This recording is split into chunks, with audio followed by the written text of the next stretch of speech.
అందరికీ నమస్కారం. రోజుకో మాటకు స్వాగతం. ఈ రోజు మాట ఎవరైనా ఒక్క మాట అంటే 100 ఏళ్ళు ఏడుస్తారంటారు కదా.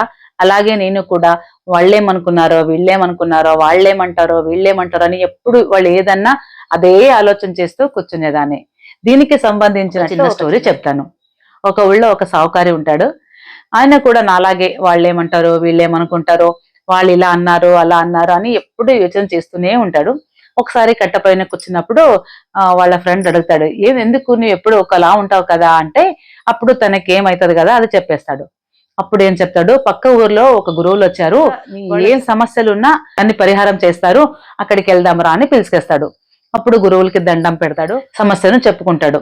అప్పుడు గురువు ఏమంటాడు, చిన్న సమస్య కదా, దీనికి ఒక చిన్న పరిహారం ఉంది చెప్తాను, నీవు అలా చెయ్యి అని. పక్క వీధిలో శివాలయం టెంపుల్ ఉంది కదా, అక్కడికి రేపు ఎలాగో సోమవారం ఉంది, ఒక చెంబు నిండగా నీళ్ళు తీసుకెళ్ళిపోయి శివునికి అభిషేకం చేస్తే నీ సమస్య పరిహారం అవుతుంది అని చెప్పాడు.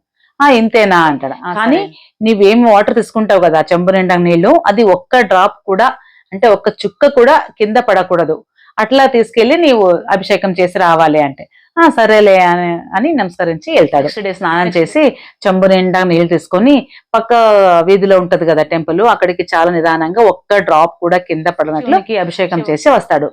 వచ్చి గురువు దగ్గరికి నమస్కరించి చెప్తాడు, నీళ్లతో అభిషేకం చేసి వచ్చాను అని చెప్పినప్పుడు, అయితే నీ సమస్య పరిష్కారం అయింది. అప్పుడు సావుకారి షాక్ అవుతాడు.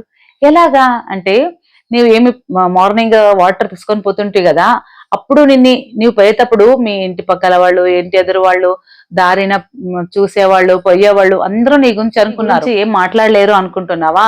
ఒకరు అంత నిండగా ఎందుకు తీసుకుపోవాలి అన్నారు, ఇంకొకరు కొద్దిగా చల్లితే ఏమయ్యేది ఉంది అన్నారు, ఇంకా కొంచెం తక్కువగా తీసుకెళ్లొచ్చు కదా అని, ఇలాగే తమకి ఏం తెలుసో అది వాళ్ళందరూ చెప్తూనే ఉన్నారు. కానీ నీవు ఎవ్వరి మాట పట్టించుకోలేదు, ఎందుకంటే నీ ఉద్దేశం మంచిది, పోయి నేను జలాభిషేకం చేయాలి, అందుకని వాళ్ళు ఏమన్నా నీవు పట్టించుకోకుండా పోయి అభిషేకం చేసి వస్తేవి అని చెప్తాడు.